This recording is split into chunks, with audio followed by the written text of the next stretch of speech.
found the door at the end of a hallway that does not exist on any floor plan of the building I work in.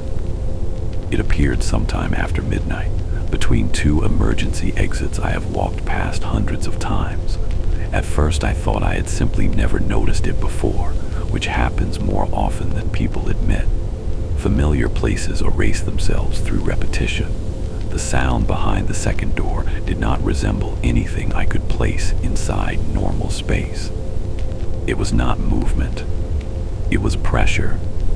A slow, steady force pressing outward against the idea of the room itself, like something larger than architecture was testing the limits of whatever had been built to contain it. The walls around me reacted first. The counting marks I had carved began to distort, not fatting, not erasing, but stretching slightly as if the surface they were cut into had become flexible. The 5 lines bent. The slash shifted. Every mark made by whoever had been here before me moved just enough to feel wrong. That was when I understood something important. The hallway was not fixed. It adapted, not to movement, to understanding. The more you realized, the less stable it became. I stepped closer to the second door again, but slower now, more careful, because the last thing I wanted was to repeat whatever version of me had already failed here. The sentence above the door remained the same. Do not open unless you hear yourself first. But now there was something new beneath it. Fainter, deeper, carved harder. You will hear yourself even if you never speak. That had not been there before, or I had not seen it. Both possibilities felt equally dangerous.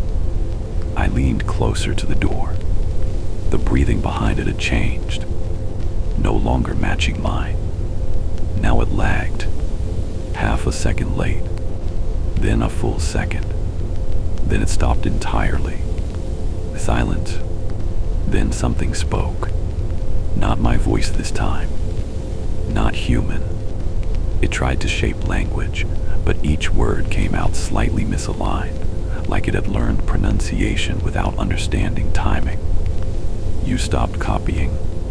The air around me tightened, because that sentence confirmed what I had suspected. The thing behind the door had been adjusting to me, but now it had lost synchronization, and that meant something had broken the pattern. The carving, the act of recording instead of choosing. The hallway responded to patterns, and I had disrupted one. The voice behind the door tried again.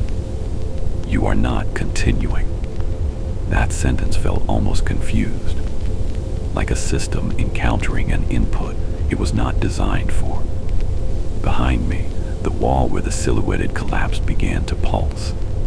Slow, subtle, then the shape reformed. Not as a full body this time, only a face. My face, half embedded in the wall, like it was trying to push outward. Its mouth opened slightly, then wider, but no sound came out. It was not speaking. It was waiting for something to match. I realized then that the hallway required confirmation loops. Sound matched with sound. Movement matched with movement. Identity matched with identity. And if the loop failed, something else took over. The door handle formed again. Faster this time. Metal pushing outward from flat surface in a way that suggested urgency. The pressure behind the door increased. The wood bent inward slightly. Then I heard it. My voice again. But not from behind the door. From inside my own head. Say something. Just one word. Anything. That was not external. That was not imitation.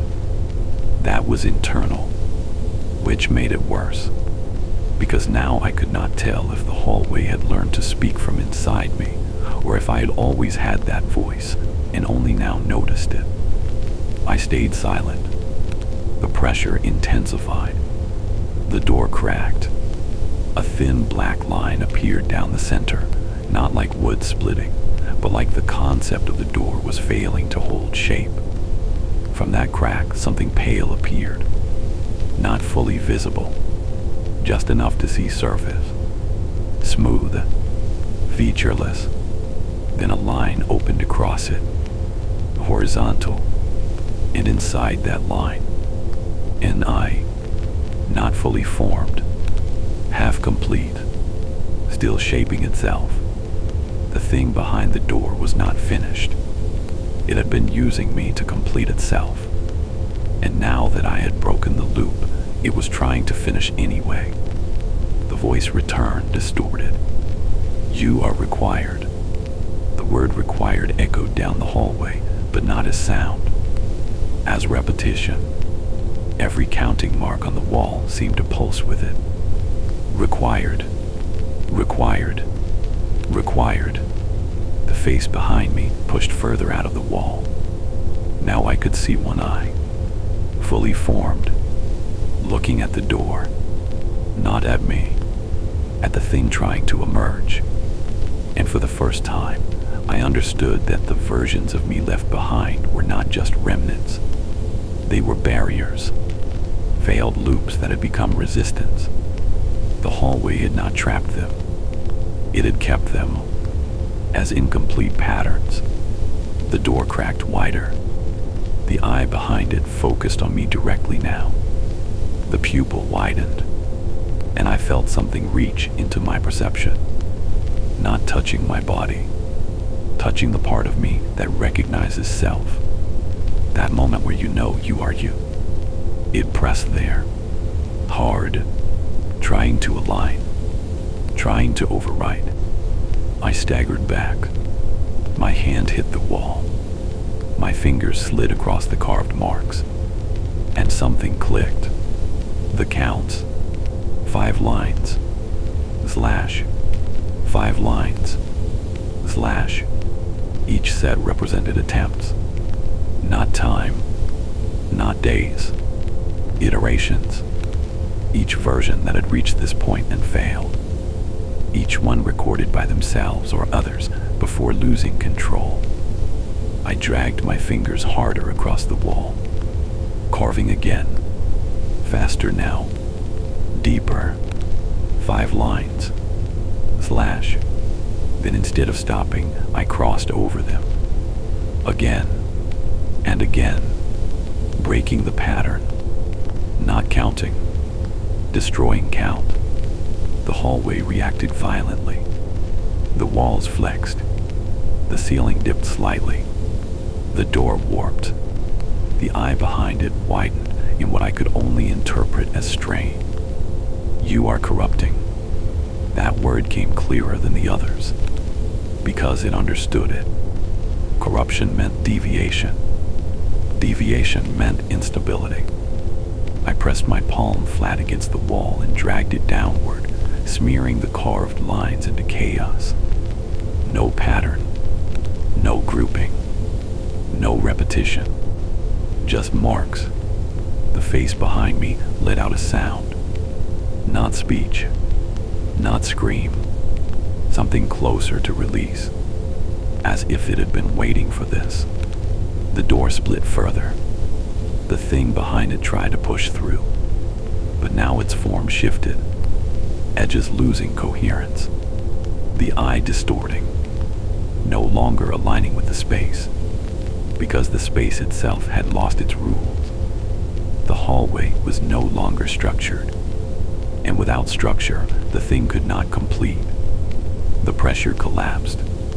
Instantly, the door snapped back into place. Smooth, flat, handle gone. The eye vanished. Silent, complete. The hallway stopped moving, stopped breathing, stopped reacting. Even the face in the wall dissolved back into flat surface. I stood there breathing hard, staring at a corridor that now looked empty. Normal, wrong in a different way. Not alive, not responsive, just space. Then something appeared at the far end. Not a door. An opening. Black. No frame. No edges. Just absence. And from it came a voice. Not mine. Not the thing from the door. Something else. Calm. Stable. Older. You finally stopped playing. I did not move, because that sentence meant something far worse than everything before. It meant this had been a system, a game, a process, and I had not escaped it. I had just reached the next layer. The voice continued. Now you get to choose what you are. The darkness at the end of the hallway shifted slightly, and for a brief second, I saw something inside it. Not shape, not body, structure, endless repeating corridors, rooms, doors, versions, all connected, all feeding into something central, something that did not need to imitate, because it had already become everything that ever entered. The voice spoke one final time. Step forward and you stop being counted. Step back and you start again. The hallway behind me began to rebuild. Slowly, the first door forming again, the knock waiting, the loop resetting, and I understood that breaking the pattern had not freed me. It had removed the instructions. Now there were no rules left to follow, only a decision. And for the first time since I entered, the place did not feel like it was watching me. It felt like it was waiting to see if I understood what being watched had meant all along. But this door was not just unfamiliar. It felt inserted. It was slightly too narrow for the frame around it, like it had been pushed into a space that belonged to something else. The paint did not match the wall. The handle sat lower than standard height, and above it, faintly scratched into the plaster, was a sentence I could only read if I tilted my head just right. Do not knock unless you hear it first. I stood there longer than I should have. The hallway itself was quiet, office lights off, cleaning crew already gone, the air conditioning system humming softly through vents, everything normal except for the door. I should have walked away. Instead, I listened. At first, nothing. Then very faintly from the other side, a knock. One tap. Not loud, not urgent. Just enough to confirm something was there. I did not move. The knock came again. 2 taps this time. Pause. Then 3. The pattern felt intentional, like a test, like something was trying to establish rhythm before continuing. I remembered the sentence above the door. Do not knock unless you hear it first. I had heard it, so I knocked back. 3 taps. Pause. 3 taps again. The moment my knuckles left the wood, I knew I had made a mistake, because the hallway changed. Not visually at first, but in sound. The air conditioning stopped. The faint electrical hum disappeared. Silence pressed in, thick and immediate, like the building had been sealed. Then the handle turned on its own. Slowly, the door opened inward without resistance. Beyond it was another hallway. Same dimensions, same walls, same carpet, same lighting, except the color was slightly wrong. Not enough to be obvious, but enough that my eyes struggled to settle on it. And the deeper I looked, the more it felt like the hallway was not lit by lights, but by something behind the walls. I stepped inside. The door closed behind me. I turned to reopen it immediately. There was no handle anymore, only smooth paint. The hallway stretched forward in a straight line. No doors, no turns, just length. At the far end, barely visible, stood another door. Same shape, same proportions, same wrongness. I walked toward it, not quickly, Each step felt delayed, like the floor was absorbing part of the motion before returning it. Halfway down, I noticed something on the walls. Marks, small at first, like scratches, then more. Lines carved into the paint in groups. 5 lines, then a slash. 5 lines, then a slash. Counting marks, dozens of them, hundreds, running along the entire corridor. Someone had been here long enough to measure time manually. I reached the second door. Above it, another sentence. Do not open unless you hear yourself first. I froze. That sentence felt heavier, more specific, more personal. I listened. Silence. Then from the other side of the door, I heard something. Breathing. Slow. Measured. Familiar. I did not recognize it immediately. Not until the breath paused at the exact moment mine did. I held still. The breathing matched. Perfectly. Not a second late. Not early. Exact synchronization. My throat tightened. I took a small step backward. The breathing behind the door continued, then stopped. Then a voice came through. My voice. Soft. Confused. Is someone there? The tone was wrong. Not because it sounded unnatural. Because it sounded exactly like I would sound if I were alone in a place I did not understand yet. That detail mattered, because it meant whatever was behind the door was not copying me from now. It was copying me from before. I did not answer. The voice spoke again. I think I hear something. Then softer. I think it is me. The door handle appeared. Not turning. Forming. The metal slowly pushed outward from the surface like it was being grown from the inside. I stepped back again. The hallway behind me was no longer empty.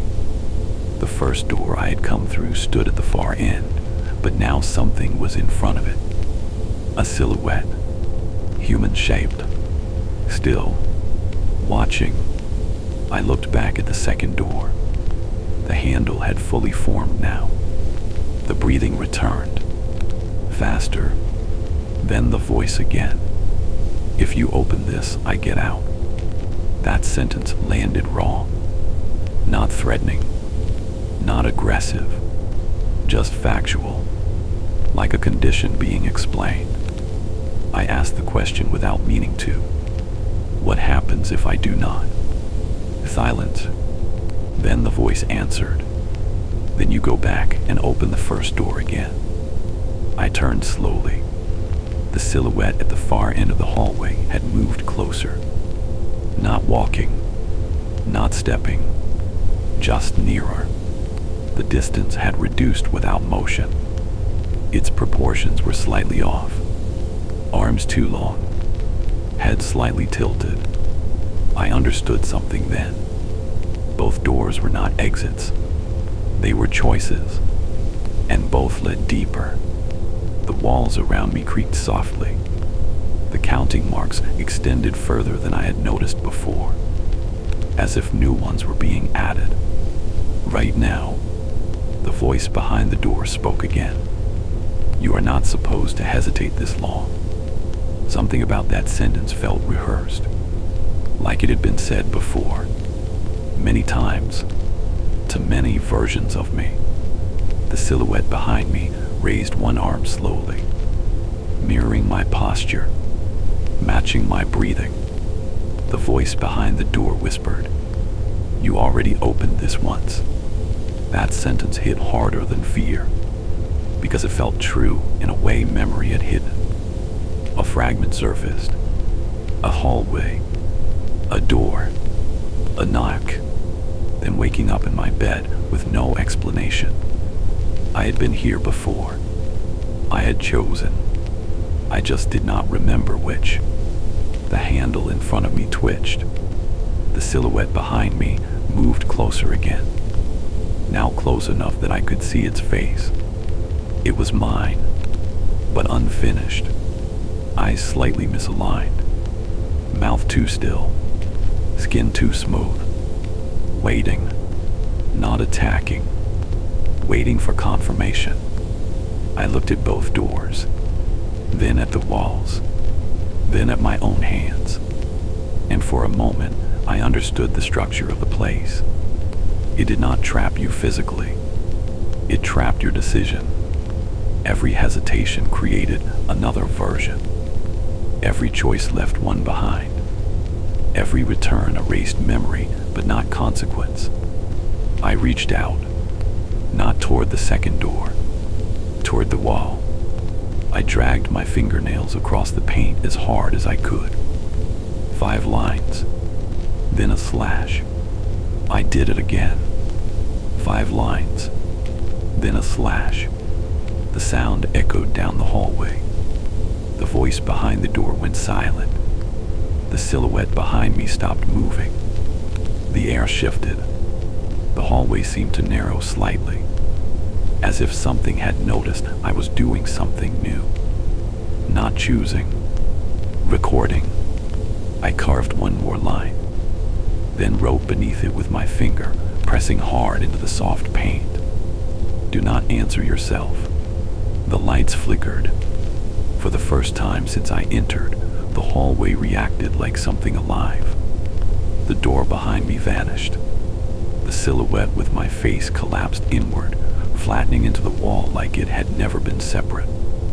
The second door in front of me remained, but the handle disappeared again, and the voice behind it changed. It was no longer mine. Now it sounded older, tired, like someone who had been here longer than counting could measure. You are not supposed to learn.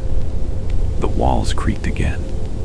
The counting marks trembled, and from far beyond the second door came a sound I had not heard yet. Not breathing, not footsteps. Something else, something larger, pressing against space itself. I stepped back. For the first time, there was nowhere to go. No door behind. No return.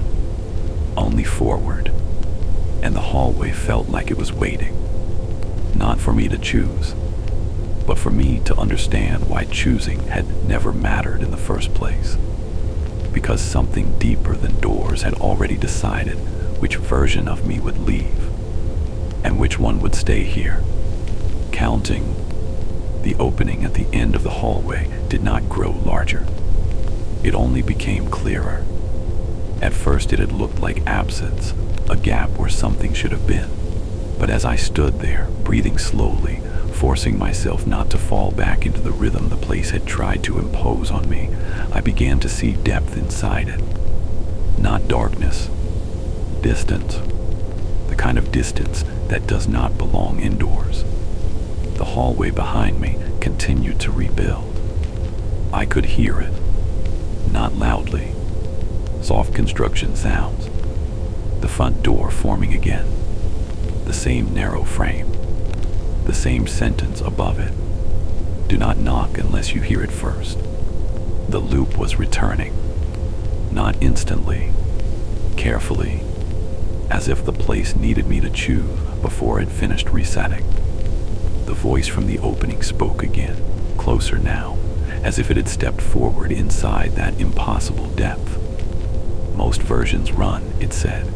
They rebuild the loop because it is easier to follow instructions than exist without them. I looked back once.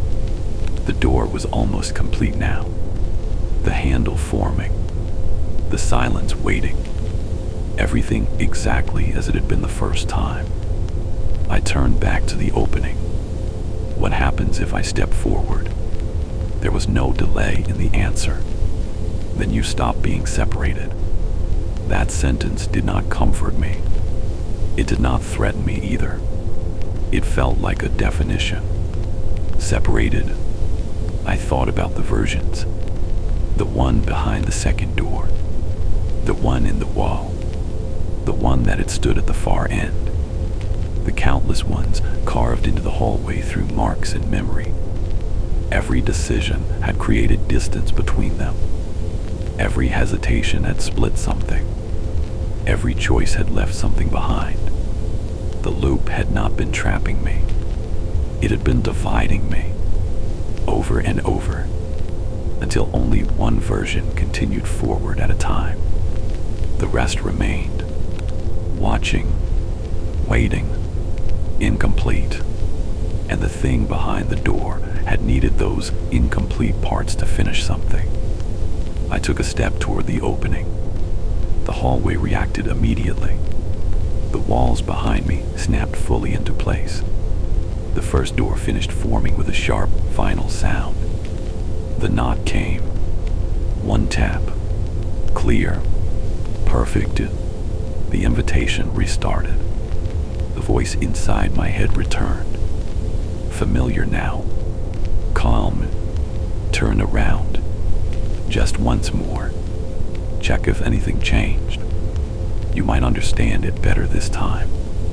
That voice was not coming from the opening. It was coming from habit, from everything that had made me hesitate before. I ignored it.